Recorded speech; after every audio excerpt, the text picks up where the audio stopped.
we are continuing the ballot initiatives, ballot measures that we started discussing weeks and weeks ago. And we have now made it to Ohio. So I'm going to dive into a little bit of Ohio. Before I do so, if you haven't had a chance, don't forget to smash that like button. That helps me out with the algorithm. Thank you very much. Ohio is an interesting state. Citizens of Ohio may initiate state statutes, aka state laws, through the process of indirect initiative, meaning after a successful petition drive makes a stop at the Ohio legislator to give them a chance to adopt, to pass, or reject, and then goes to the ballot for voters to weigh in on. Once sufficient signatures have been collected, statutory initiatives are first presented to the Ohio General Assembly. If approved by the legislator unamended, the proposed statute becomes law. If not, petitioners must collect an additional round of signatures within 90 days in order to place the statute on the ballot. That second round of signature collection transitions from indirect initiative to direct initiative. Citizens of Ohio may also initiate constitutional amendments through the process of direct initiative, where successful petition drive proposed amendments proceed directly to the ballot for a vote of the people.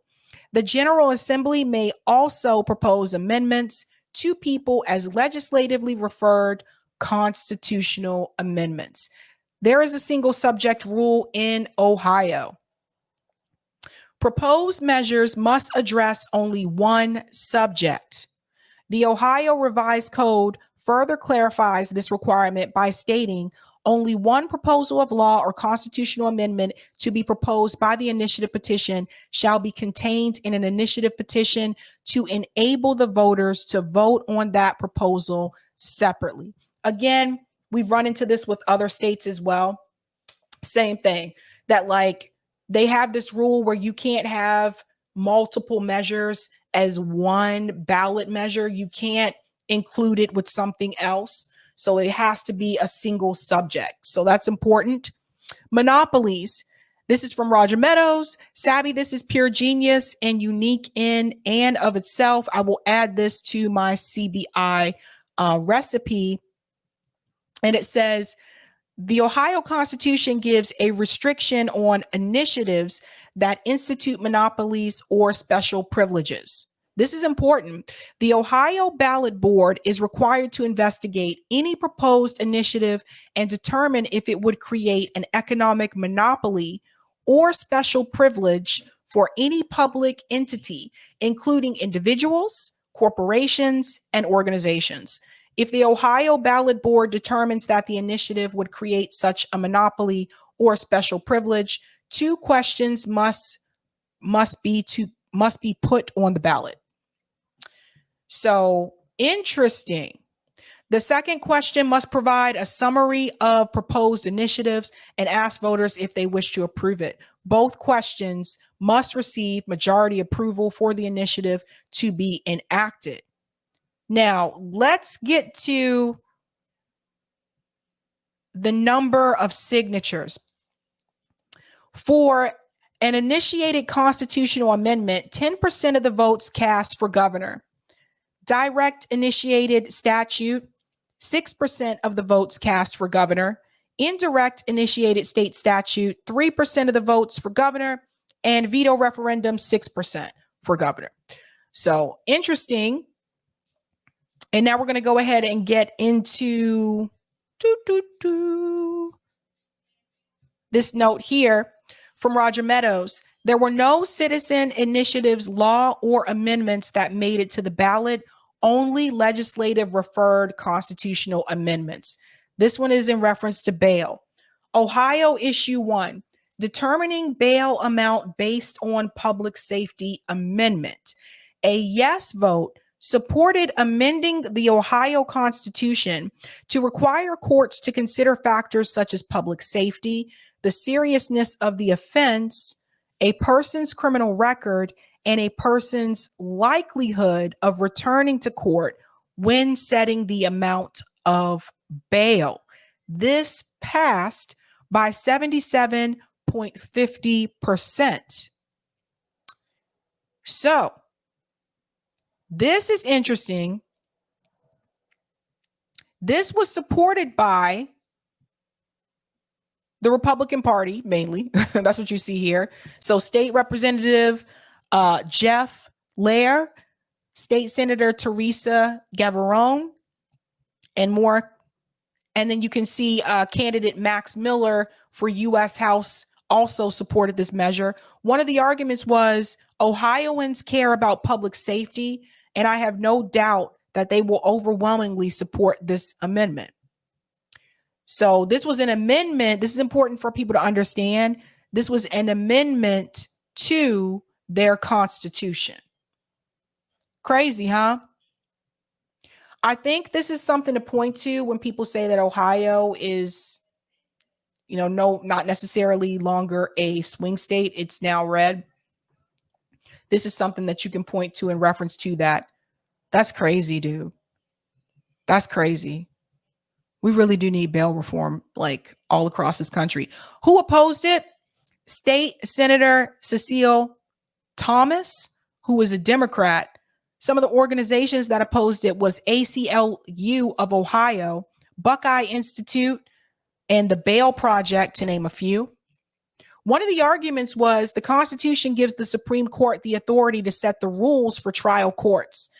This amendment would take away that authority by deleting a whole sentence of Article 1, Section 9. If we are to remain a free society, and if Ohio is to remain a good place to live, we cannot let one branch of government take over. The three branches must have separate powers to keep them accountable to us, the people. Man. Campaign finance money. This is what's important. There was over $465,000 that was spent to support this, and there was zero money spent to oppose it. So again, money talks, right? A lot of times they put up more money for these measures, they usually pass in that direction. Roger Meadows put a note here. It seems that with this amendment, they transfer judicial power away from the Ohio Supreme Court to the local courts, giving them the ability to set bail and abolish no bail for those who committed felonies, capital offenses, or poses substantial risk of serious physical harm to any person or to the community. This can be good. This can be bad. That is interesting. Ohio issue number 2, Citizenship Voting Requirement Amendment, where a yes vote supported prohibiting local governments from allowing non-citizens or those who lack the qualifications of an elector to vote in local elections. This passed by 76.90%. Interesting. This prohibits local governments from allowing persons who lack certain qualifications to vote in local elections. These qualifications are being 18 years old or older, being a resident of the state, county, township, or ward, having been registered to vote for 30 days, and having the qualifications of an elector. Were non-citizens allowed to vote in Ohio? No jurisdictions in Ohio allowed non-citizens to vote in elections. In 2019, the village of Yellow Springs, Ohio, that went down. The village of Yellow Springs, Ohio, held a referendum on whether non-citizens could vote in local elections. The referendum passed 891 to 650, 58% to 42%. Interesting. So who supported this? State Representatives Edward C. Stevens and LaRose, Republicans. Organizations, Americans for Tax Reform, Ohio Chamber of Commerce. One of the arguments was that non-citizens are actually citizens of other countries and owe their primary political allegiance to another nation where they can return home at any point. Giving the citizens of other countries the right to vote in state and local elections is contrary to the fundamental principles of self-governance and will ultimately tear apart the connections of a free and independent people. That is interesting. Opposition.